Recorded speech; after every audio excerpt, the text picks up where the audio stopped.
مفاجأة من أول ما ماما جت، هي الفطار المصري. جابت لي فول، طبعا جمدت الحاجات، طعمية، عيش بلدي، بسطرمة.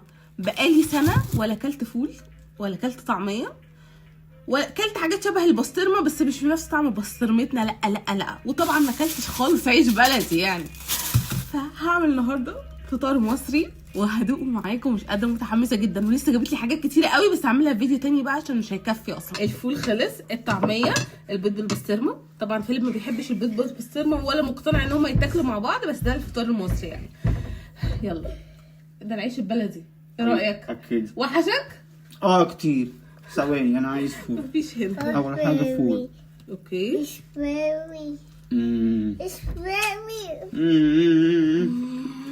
تسلم ايدك يا عم. يا مصر. عم هيين. تسلم ايدك يا مصر. اتفضل يا ايان. سنة ايه؟ ده فطار مصري. انا عايز اكتر. يا لهوي يا فيليب، انا عايزه مصر. طعم حلو. تحفه. مش مشكله. تحفه تحفه تحفه. الطعميه بقى.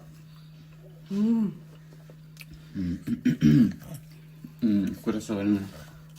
طعميه. يا حبيبه قلبي، وحشتيني.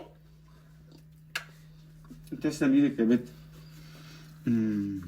يا لهوي بجد حلو. يا لهوي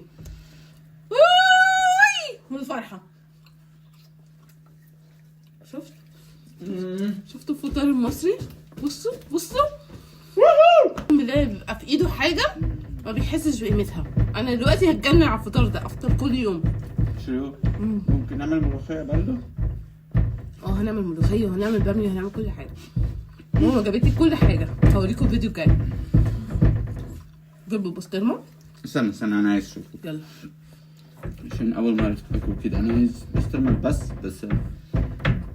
بالزبده. والله تحفه. ده حلو برضه.